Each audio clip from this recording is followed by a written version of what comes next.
The stars beyond Neptune flickered and died. In their place, something massive tore through space itself. Captain G1 Park stood on the bridge of the ESS Defender, watching the scanner screens fill with red dots. Hundreds of them. Each dot represented a ship larger than anything humanity had ever built. His crew sat frozen at their stations, waiting for his order. "How many?" G1 asked quietly. 847 ships, sir," Lieutenant Hajun replied, his voice steady despite the fear in his eyes. "The smallest one is 3 times our size." Jiwan nodded slowly. He had expected this day would come eventually. Ever since humanity had developed faster than light travel 2 years ago, they knew they would meet someone out here. He just hoped it would be friendlier. "Open a channel," he ordered. The view screen crackled to life. The creature that appeared made several crew members gasp. It stood twice the height of a human, with 4 arms and skin that shimmered like oil on water. Its eyes were completely black, reflecting nothing. "Primitive species," the alien's voice boomed through the translator. "I am High Executor Vornthal of the Galactic Dominion.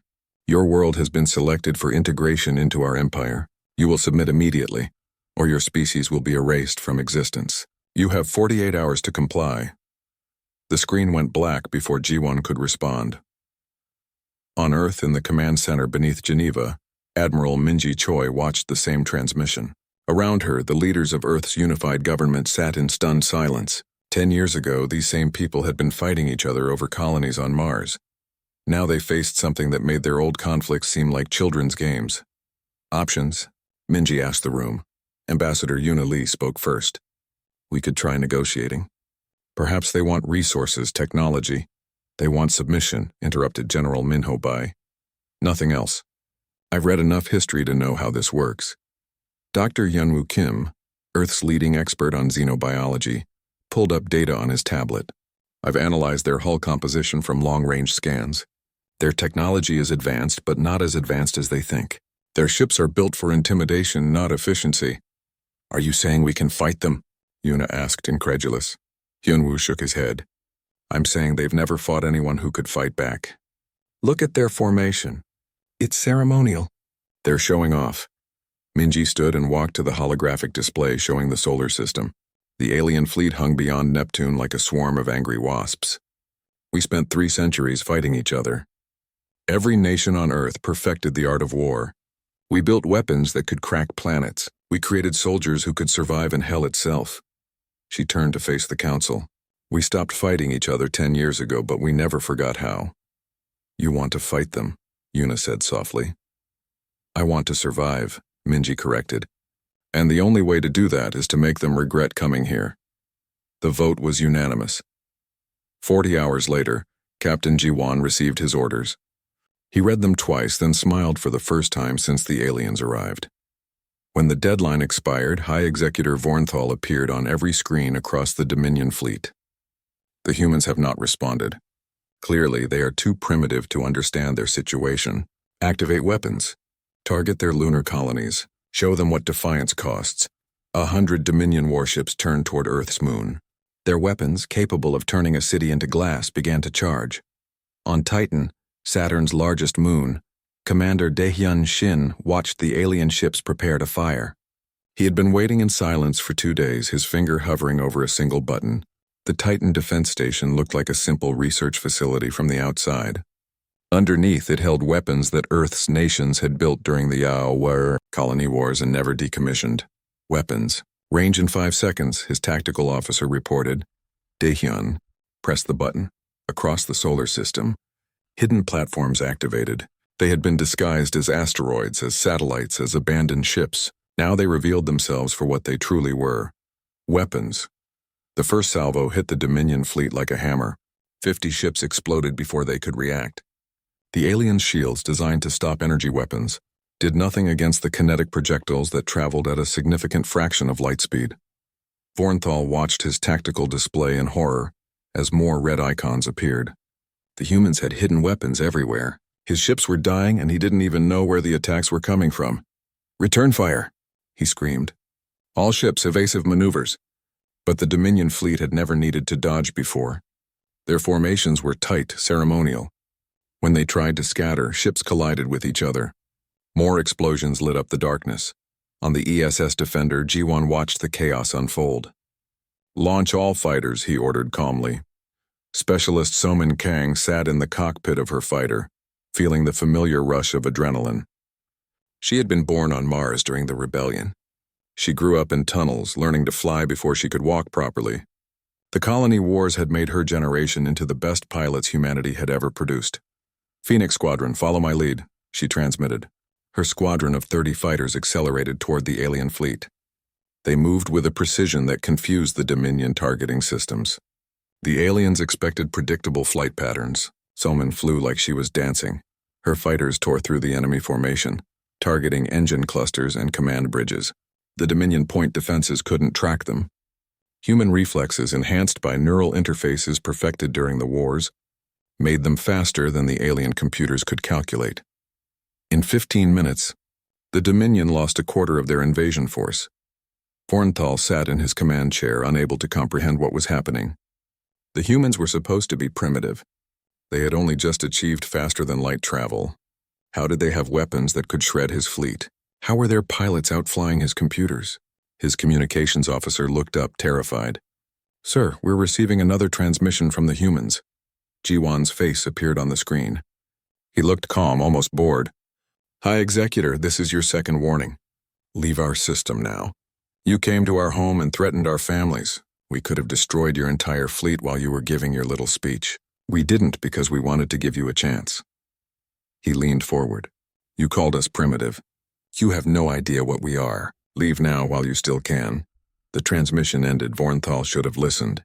He should have taken his remaining ships and run. Instead, pride and rage consumed him. "All ships," he transmitted across the fleet. "Full offensive. I want that planet reduced to ash." The Dominion Armada charged toward Earth. They had no idea what was waiting for them. The second and third armadas of the Galactic Dominion arrived at Jupiter 3 weeks after Vornthal's defeat. 2,000 warships, the largest invasion force assembled in 5 centuries. High Executor Talvesh himself commanded them, determined to crush the human resistance and restore the Dominion's reputation. He studied the reports from Vornthal's battle and dismissed them as cowardice. No single planet could stand against the Dominion. The humans had simply gotten lucky. "All ships advance toward Earth," Talvesh ordered. "Maintain defensive formation. These primitives will learn respect." On Earth, Dr. Yoon Ji-song stood in her laboratory, surrounded by weapons that made her feel sick. She had spent 20 years designing better ways to kill people. During the colony wars, every nation had their own weapons programs. She had worked for the Korean Republic, creating horrors that still haunted her dreams. Now those horrors might save humanity. "The new missiles are ready," she reported to Admiral Minji via secure channel. "But I need to warn you, once we use these, there's no going back. The aliens will know what we're capable of." "Let them know," Minji replied. "Let the whole galaxy know. We're not hiding anymore." The Dominion fleet crossed Saturn's orbit in perfect formation. They learned from Vornthal's mistakes. Their shields were omnidirectional now. Their point defenses were on maximum sensitivity.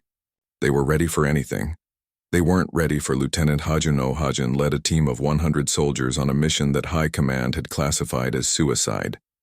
They flew small stealth ships, no larger than shuttles, directly toward the Dominion fleet. The alien sensors couldn't detect them.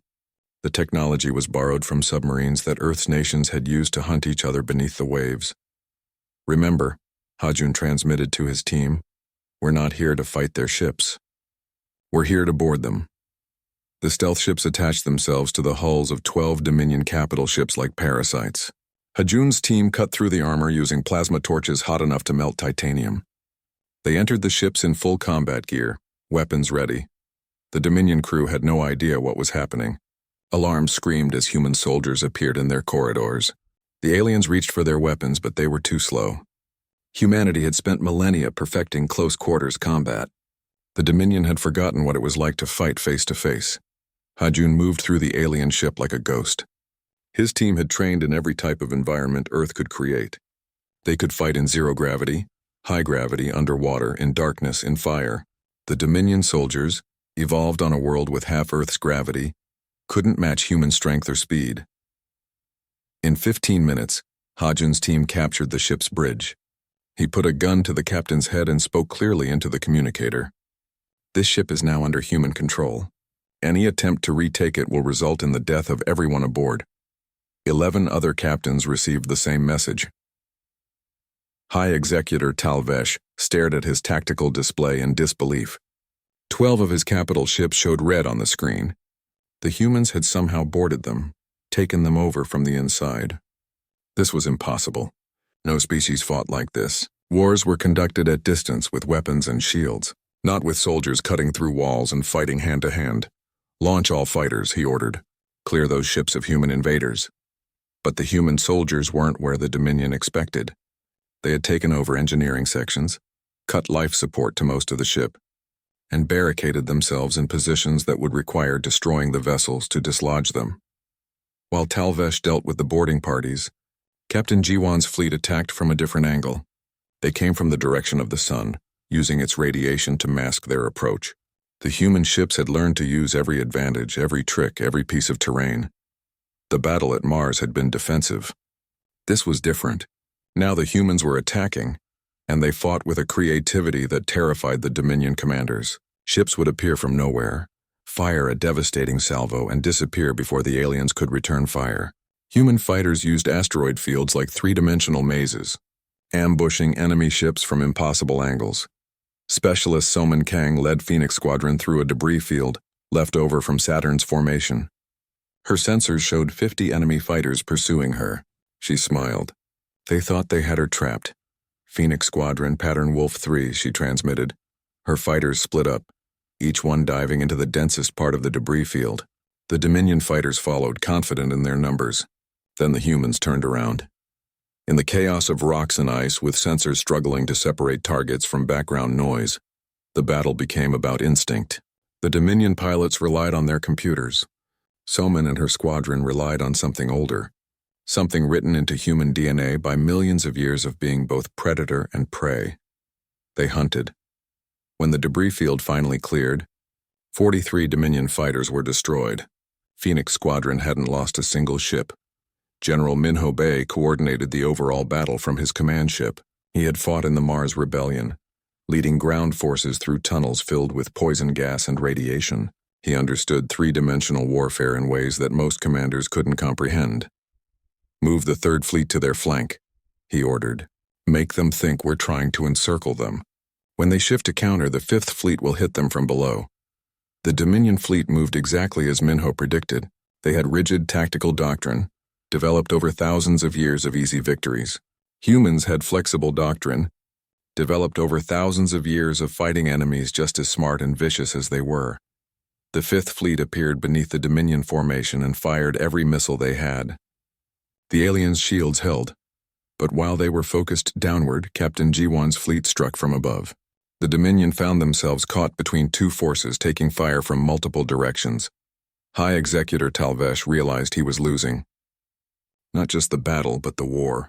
Every advantage the Dominion had, numbers, bigger ships, more advanced shields, meant nothing against an enemy that refused to fight the way they expected. Fall back, he ordered. Retreat to... His ship rocked as something massive hit it. Not a missile, not a projectile. Another ship. Captain Boram Nam had rammed her destroyer directly into the Dominion flagship's engines. It was insane. It was suicidal. It was exactly the kind of tactic that humans had been using against each other for thousands of years. Boram and her crew evacuated in escape pods seconds before impact. The collision crippled Talvesh's ship, leaving it dead in space. The Dominion fleet broke. Seeing their flagship disabled, watching their commanders captured or killed, facing an enemy that fought without fear or hesitation, they ran. 2,000 ships had entered the solar system. Less than 1,000 escaped. On Earth, in the command center, Ambassador Yuna watched the victory with hollow eyes. We won, she said quietly. No, Admiral Minji replied. We survived. The Dominion will come back. They'll bring more ships, more soldiers. They'll keep coming until either we're dead or they are. So what do we do?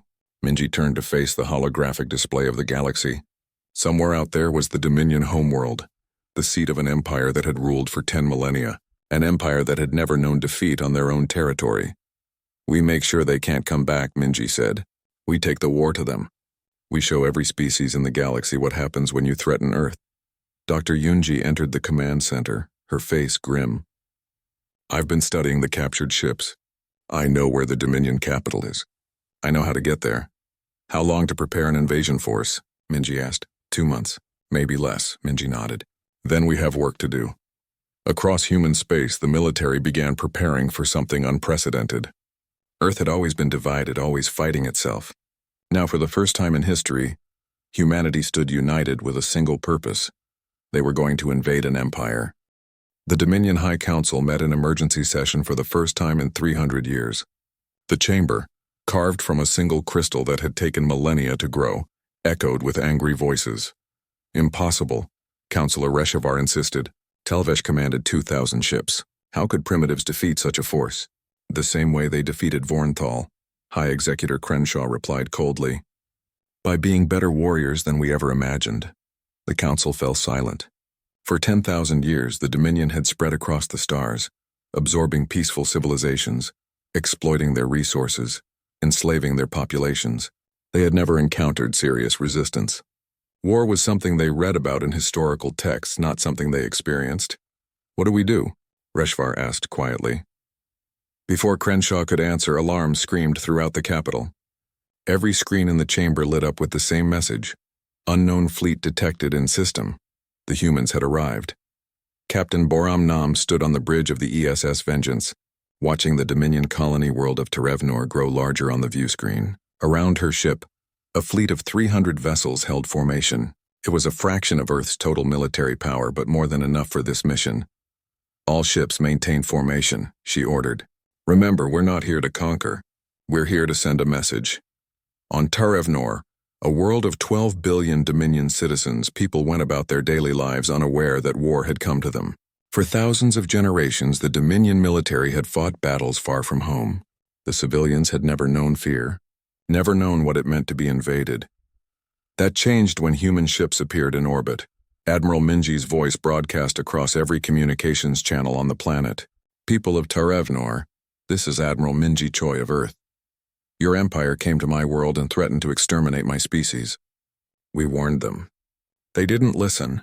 Now you will understand what it means to face humanity. Panic erupted across the planet. For the first time in Dominion history, civilians ran for shelters, terrified of an enemy that had traveled across the stars to reach them. But the human weapons didn't fire on cities. Instead, they targeted military installations, shipyards, and communications arrays. Precision strikes that crippled the planet's defenses without harming civilians. In 2 hours, Terevnor was defenseless. Then, just as suddenly as they arrived, the human fleet jumped away, leaving the population shaken but alive. The psychological impact was immediate and devastating. If humans could reach Terevnor, they could reach any world in the Dominion. Nowhere was safe anymore. Over the next 3 months, human strike forces appeared at 17 different Dominion worlds. Each attack followed the same pattern. Arrive without warning, destroy military targets, broadcast a message, and vanish.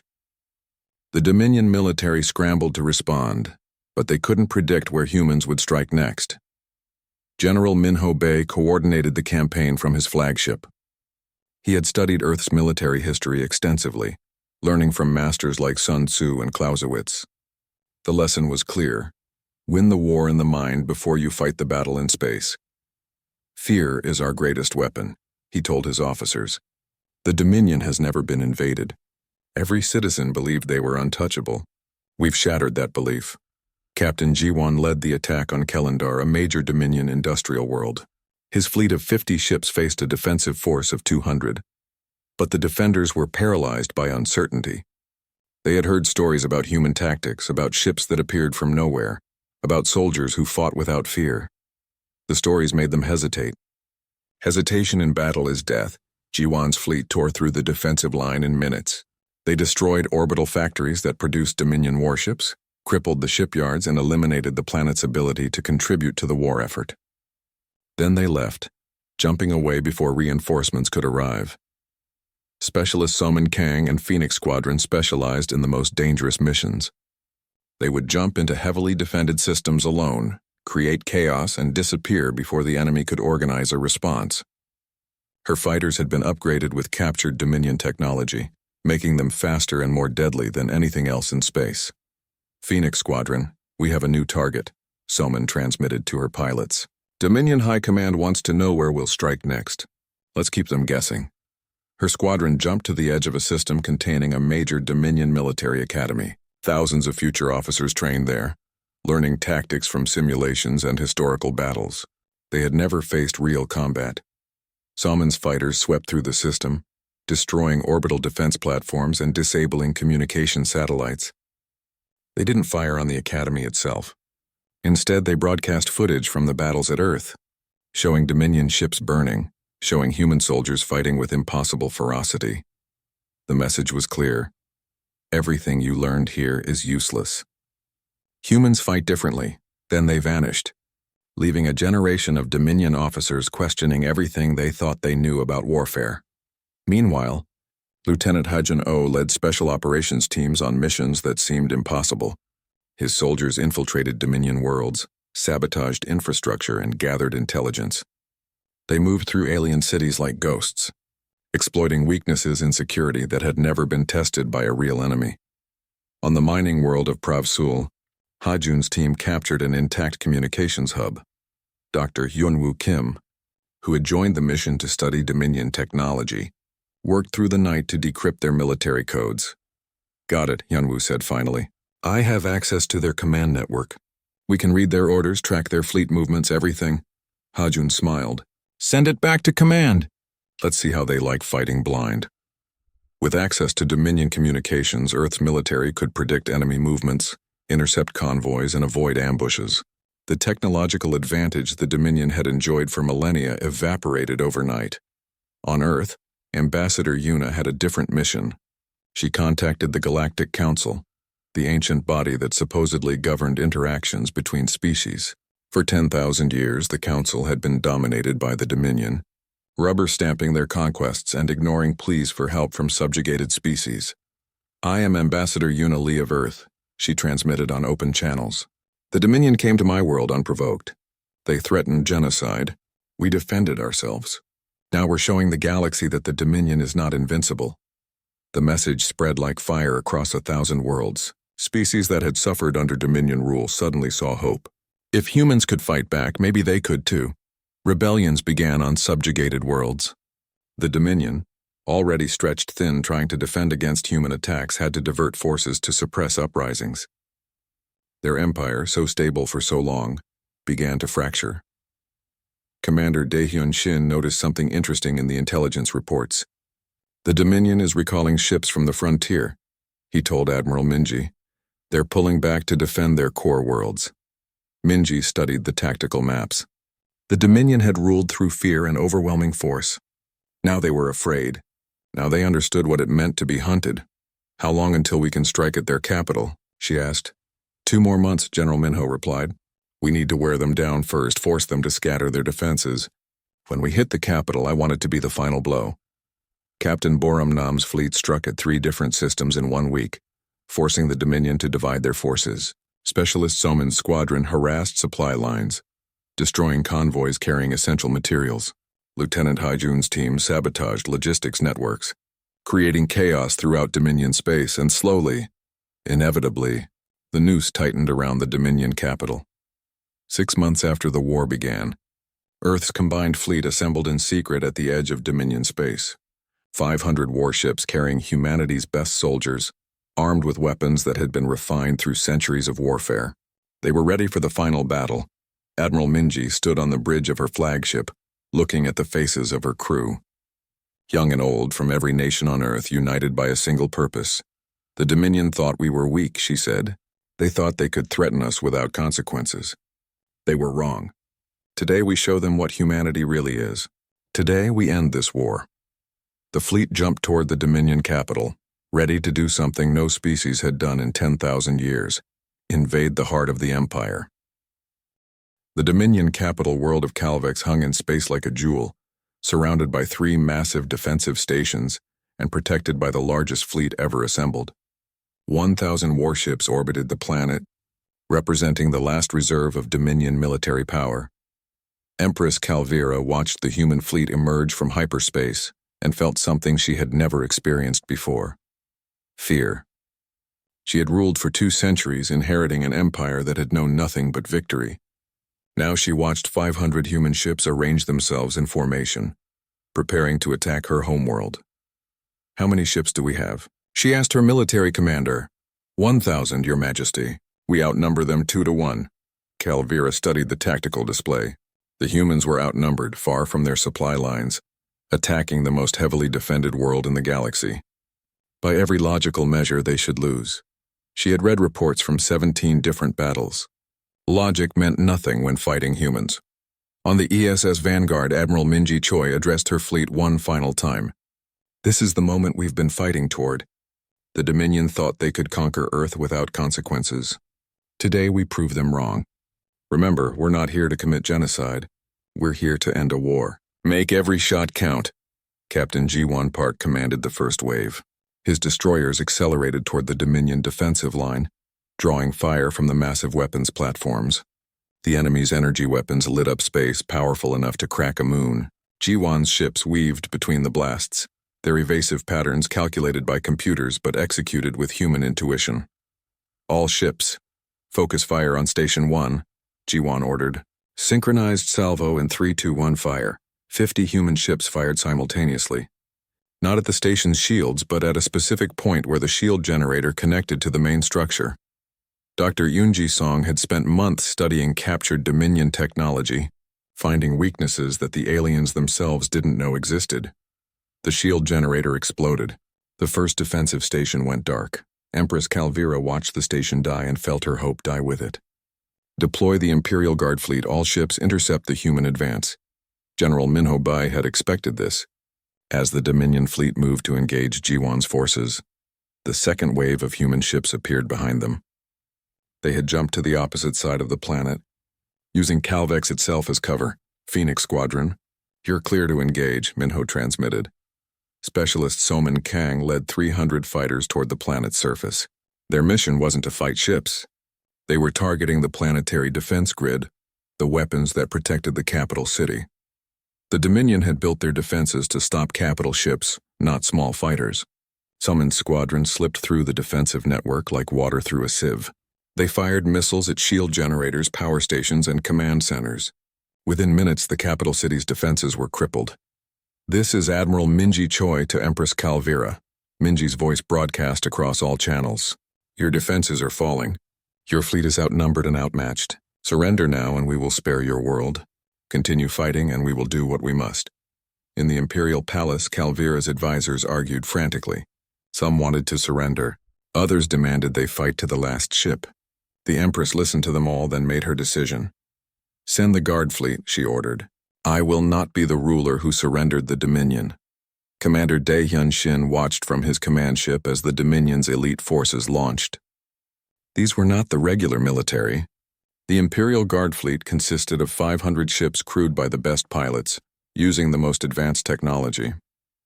They were the pride of the Empire, undefeated in 1,000 years. They lasted 20 minutes against humanity. The Imperial Guard fought with discipline and courage, but discipline and courage weren't enough. They fought by doctrine, following tactics refined over millennia. Humans fought by instinct, adapting to each moment, creating new tactics as the battle unfolded. Captain Boram Nam's carrier group launched wave after wave of fighters, overwhelming the Guard's defensive capabilities. Lieutenant Hajuno's infiltration teams, already hidden on Calvex's moons, activated weapons platforms that hit the Guard fleet from unexpected angles. Captain Jiwon's destroyers appeared and disappeared using short-range jumps, striking from multiple directions at once. The Imperial Guard, for all their training and pride, had never fought anyone who could fight back. They broke. Watching her finest warriors retreat, Empress Calvira finally understood what her commanders had been trying to tell her. The humans weren't lucky. They weren't using tricks or deception. They were simply better at war than any species the Dominion had ever encountered. She opened a channel to the human fleet. "Admiral Choi, I request terms of surrender." Minji appeared on the view screen, her face grave. "Empress Calvira, these are our terms. The Dominion will withdraw all forces from Earth's solar system immediately. You will pay reparations for the damage caused. You will release all species currently held in servitude, and you will sign a non-aggression treaty with Earth and any species that wishes to join it. And if I refuse?" Calvira asked. Then we will continue this war until your empire is ash, Minji replied simply. We don't want to do that. We're not conquerors. But we will end this threat to our existence one way or another. Calvira looked around her command center at the faces of her advisors. She saw fear, shame, and resignation. The Dominion had ruled for 10 millennia through intimidation and superior firepower. Now they faced an enemy that could not be intimidated, and their firepower meant nothing. I accept your terms, she said quietly. The battle ended. Across Dominion space, fleets received orders to stand down. Occupied worlds learned they were free. An empire that had seemed eternal crumbled in less than a year. On Earth, billions watched the broadcast from Calvex as Ambassador Yuna Lee stood before the Galactic Council. She had insisted on addressing them publicly, ensuring every species in the galaxy could hear her words. For too long, the Dominion ruled through fear, Yuna said. They conquered peaceful species, exploited their worlds, and enslaved their populations. They believed might made right. They came to Earth expecting an easy victory. She paused, looking directly at the camera. We warned them. We told them to leave. They chose war instead. Now let this be a lesson to every species watching. Earth does not seek conflict. We do not want an empire. But we will not be threatened. We will not be conquered. We will not allow others to experience what the Dominion tried to do to us. The message was transmitted across 1,000 worlds in 100 languages. Humanity had announced itself to the galaxy not as victims, but as protectors. 6 months later, Captain Jiwon Park stood on the observation deck of the ESS Defender, watching Earth rotate below. The war was over. The Dominion was broken. Its empire dissolved into dozens of independent species. Earth had become the de facto leader of a new galactic community built on cooperation rather than conquest. Admiral Minji joined him, her uniform showing new decorations she didn't want. Having regrets? She asked. Every day, Jiwon replied. We killed thousands of Dominion soldiers. We destroyed their empire. We changed the galaxy forever. They gave us no choice. I know. That doesn't make it easier. They stood in silence for a while, watching the planet that had birthed them, the world that had forged humanity through millions of years of evolution and thousands of years of warfare. Do you think they'll remember the warning? Jiwon asked finally. Minji smiled grimly. Everyone in the galaxy knows the story now. The empire that ruled for 10,000 years came to Earth expecting submission. We told them to run. They didn't listen.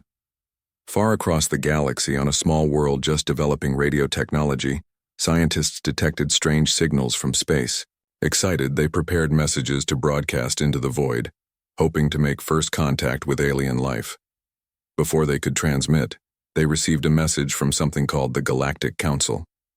It contained historical records, diplomatic protocols, and one very clear warning. If you value your existence, never threaten the humans of Earth. They gave the Dominion a chance to leave peacefully. The Dominion refused, learned from their mistake. The scientists read the full account of the Earth-Dominion War. They saw footage of human ships dancing between energy blasts. They watched recordings of soldiers who fought without fear, pilots who flew beyond the limits of physics, commanders who turned impossible odds into victories. They deleted their first contact messages and rewrote them. When they finally broadcast to the stars, their message was simple. We come in peace. We wish to learn and grow alongside other species. We mean no harm to anyone, especially not to Earth. They never forgot the lesson the Dominion learned too late. Humanity had given them a warning. The Dominion had thought it was a bluff.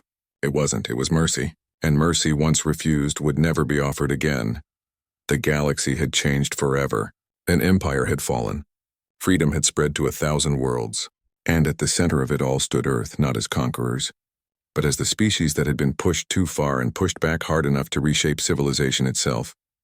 The warning had been clear from the beginning. Leave while you still can.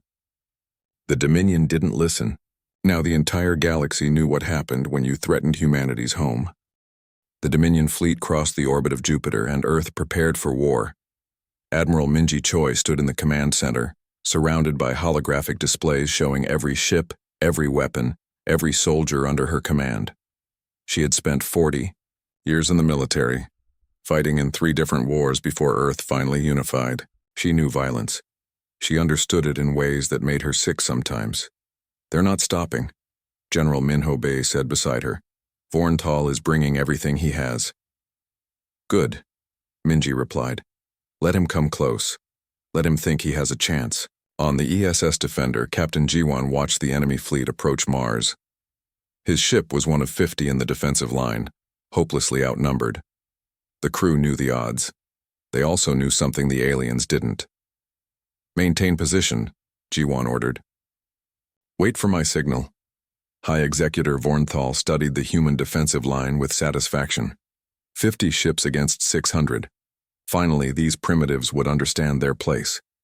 His species had conquered 1,000 worlds over 10,000 years. Earth would be no different. All weapons, prepare to fire on my mark, he commanded. The distance closed. 5 million kilometers. 4 million. 3 million. Now, Jiwan said quietly. Every human ship disappeared from the Dominion sensors. Vornthal stared at his display in confusion. What just happened? Where did they go? Unknown, sir. His sensor officer replied, panic creeping into his voice. They just vanished. Then the human ships reappeared, but not where they had been. They were scattered throughout the Dominion formation, having used short-range FTL jumps to teleport directly into the enemy fleet. Before the aliens could react, the human ships opened fire at point-blank range. Chaos erupted. The Dominion ships had been expecting a long-range battle. They were configured for it, with their strongest shields facing forward. Now they had enemies among them firing at their weak points. Explosions rippled through the formation. Jiwan's ship danced between the massive alien vessels, its weapons, tearing through hulls designed to withstand energy blasts but not prepared for Earth's kinetic rounds. Each shot was a telephone pole of tungsten traveling at impossible speeds. Physics did the rest. Phoenix Squadron, you're clear to engage, Jiwan transmitted. Specialist Soman Kang grinned inside her helmet. Phoenix Squadron, attack pattern Reaper 7. Her fighters launched from hidden positions in the asteroid belt. They moved like sharks through water, graceful and lethal. The Dominion had fighters too, but they were slower, piloted by species that had evolved on low-gravity worlds. Humans, forged by Earth's crushing gravity, could withstand forces that would kill most aliens. Soman pulled 12 G-forces in a turn that would have liquefied a Dominion pilot. Her fighter screamed around an enemy cruiser, weapons blazing.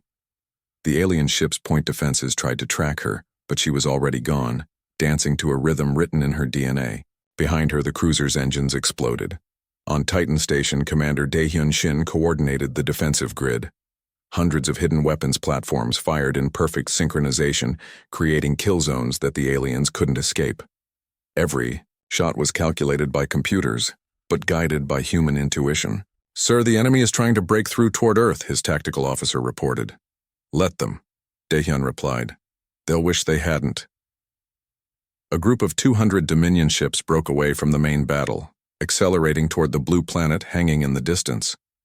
They thought they could bypass the defenders and attack the homeworld directly. They were wrong. As they passed Mars, the planet's orbital stations activated. These weren't military installations according to any treaty Earth had signed with itself. They were civilian research facilities. The fact that they could project energy shields strong enough to stop a capital ship's main weapon was purely coincidental. The Dominion vanguard slammed into an invisible wall. Ships crumpled against the barrier, their momentum turning into death. Those that survived found themselves facing something worse. From Mars's surface, thousands of missiles launched. These weren't conventional weapons. During the colony wars, Mars had developed its own defense system, independent of Earth. The missiles were simple: a guidance system, a thruster, and a nuclear warhead. 10,000 nuclear warheads lit up space like a new sun. Vornthal watched half his fleet die in less than an hour. His mind couldn't process it. This was impossible. The humans had been classified as a pre-contact civilization. They should have had primitive chemical rockets and basic lasers. Instead, they fought like demons from the ancient texts his species told children to scare them. Retreat, he whispered. Sir? His communications officer asked. Retreat, Vornthal screamed. All ships fall back to Jupiter, now. The Dominion fleet tried to disengage, but Jiwan had anticipated this. All ships pursue, don't let them regroup. The human fleet, smaller but faster, harried the retreating aliens. They picked off stragglers, destroyed damaged ships, turned retreat into rout. By the time the Dominion reached Jupiter, they had lost half their invasion force. Vorntal sat in his command chair staring at nothing. Around him, his officers worked frantically to organize what remained of the fleet. They had started with 800 ships. Now they had less than 400, and many of those were damaged. "Get me a channel to Dominion High Command," he ordered. When the Council of Executors appeared on his screen, Vorntal knelt despite being alone in his chamber. "Honored Council, I must report a grave miscalculation. The humans are not a primitive species. They are warriors beyond anything we have encountered. I request immediate reinforcement of—" "Silence," High Executor Talvesh interrupted. "You have lost half a fleet to a single planet? This is unacceptable." "You don't understand," Vorntal pleaded. "They fight like nothing I have ever seen. They have weapons we cannot counter. Their tactics are unpredictable. Their pilots are—" "Enough excuses. You will hold position and wait for reinforcements. We are sending the second and third armadas. 2,000 ships. Surely even you cannot fail with such numbers." The transmission ended. Vorntal sat in the darkness of his chamber and realized something terrifying. The council didn't believe him.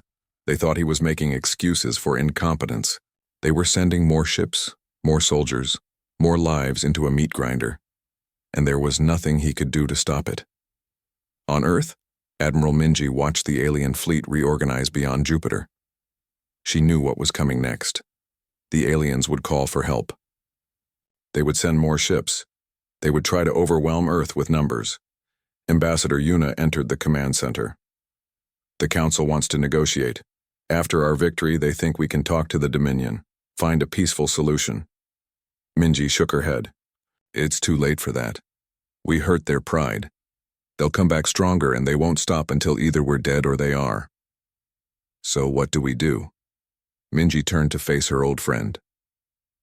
"We do what humans have always done when cornered. We take the fight to them." Yuna's eyes widened. "You want to invade their territory? They came to our home. They threatened our children. They thought we would roll over and die." Minji's voice was cold as ice. "We warned them. They didn't listen. Now they'll learn what humanity really is." Across the solar system, Earth's military began preparing for something that had never been done in the galaxy's recorded history. They were going to take the war to an empire that had never known defeat.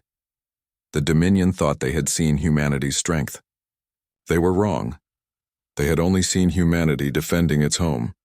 Now they were about to learn what humans were like when they went hunting.